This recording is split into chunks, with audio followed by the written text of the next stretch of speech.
আলাইকুম, ভালো আছেন? আপনি তো? জি আলহামদুলিল্লাহ। ও দেখো আমার, আমি এখন চা বাগান, আলিবাহার চা বাগানও, বৃষ্টির দিন, প্রায় বিকাল টাইম, এই জন্য পলিথিনটা বানছি সুন্দর করে যাতে মাথার মাঝে মেঘ না পড়ে নাকি দাও ভাই। তো আপনারা কি এখানে সকাল থেকে কাম করেন? দৌকা তারা কত মজদুর মানুষ, মেহনতি মানুষ, বাগানি ভাই আমার, ওই যে তারা, ও আমার এক দাদা, মায়ার দাদা, সবে তান্ডে মায়া করে, আর তাই খুব ভালো মানুষ।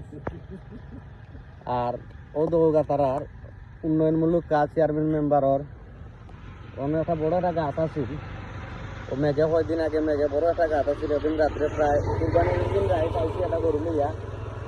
ও আন্দারের মধ্যে কত রক্ত গাতের মাঝে পড়ছিলাম, প্রায় 10-12 দিন বাদে গাছটা বড়া নিয়েছে। চেয়ারম্যান মেম্বারের ধন্যবাদ, আর লগে লগে আমার ও দাদা হলেরও ধন্যবাদ, তারা অনেক কষ্ট করছেন মেঘর মাঝে মেঘলা দিন। দাদা পালা থাকবা, দোয়া করবা ইনশাআল্লাহ, ভালা থাকবা। আসসালামু আলাইকুম।